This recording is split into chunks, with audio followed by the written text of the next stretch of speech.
जब मेरा मुंह है, मैं कहता हूं कि लोकशाही है, लोकतंत्र है, तो लोकतंत्र का मतलब ये तो नहीं है कि मेरे जहन में जो भी आएगा मैं करूं। तो मेरी एक रिस्ट्रिक्शन है, मुझे अपनी खुद ने लगानी है ना, उसके लिए कोई नियम और कायदा होने की जरूरत नहीं है। तू जब रास्ते पे चलता है तो तेरे अपने कानून नियम तो अपने को लगाता है ना। मुझे लगता है कि ये ऐसी कोई बेहुदा बातें घटती है रास्ते पे लड़कियों के बारे में, तो मैं होता हूँ जब मैं नाना क्या करेगा तो मैं जाके उसका सर तोड़ दूंगा जो ऐसी बेहुदा हरकतें करती है। तो ये मेरी जिम्मेदारी। शायद उस वक्त उसके हाथ में चाकू होगा, गन होगी, तो मुझे मालूम नहीं, मुझे इंजरी होगी, लेकिन मैं तो जाके उसको लपेट लूंगा यार। मैं चुप नहीं बैठता, क्योंकि मैं भाई हूँ, बाप हूँ, बेटा हूँ, और मेरी माँ है, बहन है, बीवी है, बच्ची है। तो मेरी जिम्मेदारी बनती है कि रास्ते पे किसी भी औरत का अगर, तो मुझे लगता है कि पुलिस भी उसके लिए ऑब्जेक्शन ना ले, क्योंकि मेरी वो जिम्मेदारी बनती है, और मैं नपुंसक बन के जीना नहीं चाहूँगा।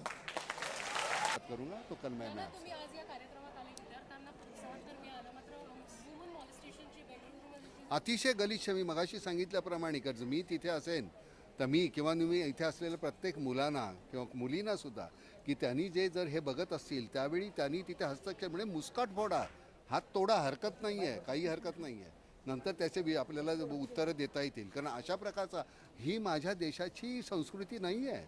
असल्या ह्या घणेरड्या प्रकारे कोणी काही करत असेल तर त्याला तिथल्या तिथे चेचायला पाहिजे। आणि मला असं वाटतं की ह्या गोष्टीच्यासाठी लवकर सगळ्या गोष्टींचे जे तुमच्या कोर्टामधले निर्णय आहेत ना, ते निदान एक 4-6 महिन्यामध्ये लागले ना आणि त्यांना शिक्षा झाल्या तर ह्याच्यावर काहीतरी होऊ शकेल।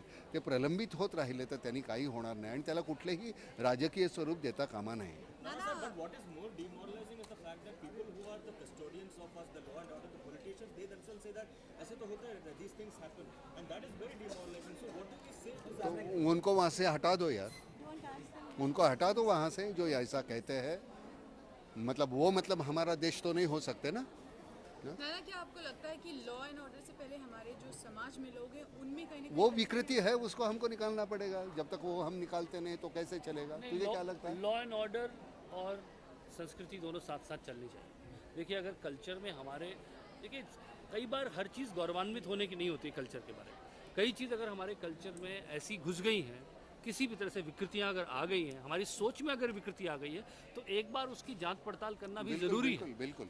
और कल्चर, और ऐसा नहीं कि वो पहले वो ठीक होगा फिर पहले लॉ आएगा। लॉ और कल्चर दोनों को साथ साथ काम करना पड़ेगा, तभी ये काम संभव है।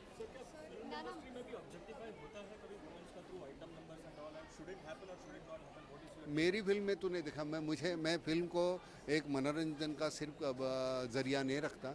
मुझे लगता है कि मेरी भड़ास है, घुटन है, उसको निकालने का मेरा एक जरिया है। अगर मेरे पास ये नहीं होता तो शायद मैं खुदकुशी कर लेता।